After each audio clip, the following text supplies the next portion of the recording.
আমাদের এবারে ট্রিপটা হলো উঠলো বাই তো কটক যাই। আমরা গতকাল রাত 10:30টার সময় বাই তুললাম যে কোথাও একটা যাওয়া যাক, তাই উঠলো বাই তো কটক যাই, চলে এলাম কটকে।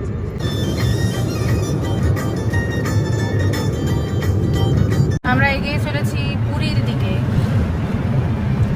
রোদের প্রভাব এতটাই বেশি যে সোয়েটারের তো কোনো প্রশ্নই নেই, সাধারণ জামা কাপড় পরেও গরম লাগছে।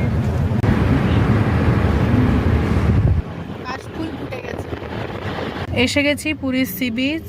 এই বাঁ দিকে টানা চলে গেছে সি বিচ, তার ধার দিয়ে এইটা মেরিন ড্রাইভ রাস্তা। আমরা সেই রাস্তাতে দাঁড়িয়ে আপাতত হোটেল খুঁজছি। এই অপোজিটেই সমস্ত হোটেল, রাস্তার এদিকে হোটেল আর ওদিকে সি বিচ, এবং বিভৎস গরম।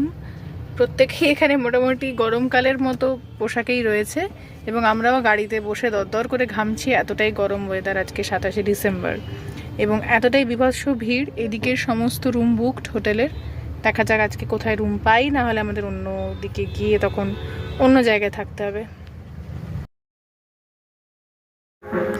বলা বাহুল্য, একজন মিডিয়েটরের মাধ্যমে অবশেষে মাথা গোজার মতো ঠাঁই পাওয়া গেছিল। প্রি বুকিং ছাড়া ভুলেও আসবেন না পিক সিজনে। সি বিচের ধারেই দেখা যাচ্ছে লাইট হাউস, এটা অ্যাক্টিভ কন্ডিশনেই আছে, এবং এই হচ্ছে তপ্ত সি বিচ। ডিসেম্বরে যে এত গরম হবে সেটা ভাবাই যায় না, তবে নীল সমুদ্র দেখে চোখ জুড়িয়ে গিয়েছিল।